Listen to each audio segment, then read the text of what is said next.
I'm a little in shock.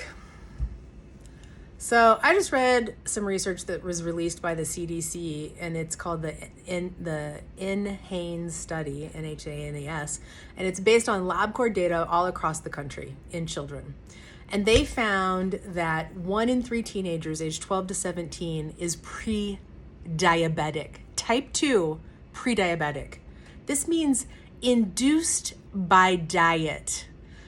It's just so hard for me to deal with because this is a lifelong tragedy for these kids.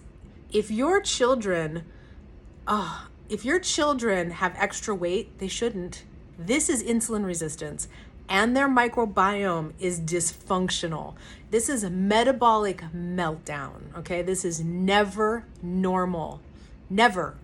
1 in 4 children, teenagers, have full-blown type 2 diabetes or pre-diabetes. This is nuts. And this is because 60% of their diets that are heavily marketed by stupid American food companies are ultra-processed with no vegetables and no fiber. Guess what your microbiome eats? It needs fiber. You have to feed it for it to be healthy. And it has a massive impact on whether you overgrow fungus, which causes you to crave sugar, which because of insulin resistance, and you get into this nasty, vicious loop. So it's not just as simple as the fact that they don't eat good food.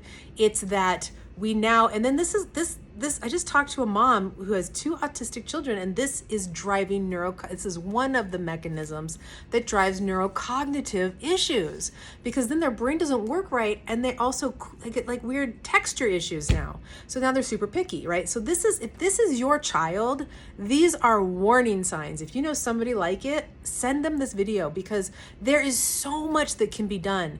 This is reversible and preventable. These people just have to know that.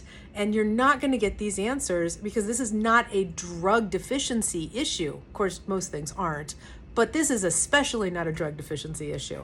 This is a diet and lifestyle issue. So here's some things, right? 50 to 250 plant material varieties every month, right? Blend them, put them in little ice cubes and make smoothies that are not fruit-based, and give them to your children. This is one of the best things that you can do for your kids. Give them a spore-forming probiotic. I like Megaspore. Give them a spore-forming probiotic, because we know real live cell probiotics, they don't work. They don't work well. I shouldn't say they don't work, because we use them, but they don't work amazingly. And then make sure that they don't eat sugar. Sugar is poison. Sugar's poison. Sugar's poison. Sugar's poison. Fat's your friend. Fiber's your friend. Protein's your friend. All right. I hope that's helpful, because it breaks my heart to see a metabolic meltdown in these little kids, because we're the grown-ups. We demand change. Like, feed them real food from home, not school lunch. That stuff is junk. It's really not healthy. And then their taste buds get acclimated to that. So I hope that's helpful. Pass it along. Have a great day.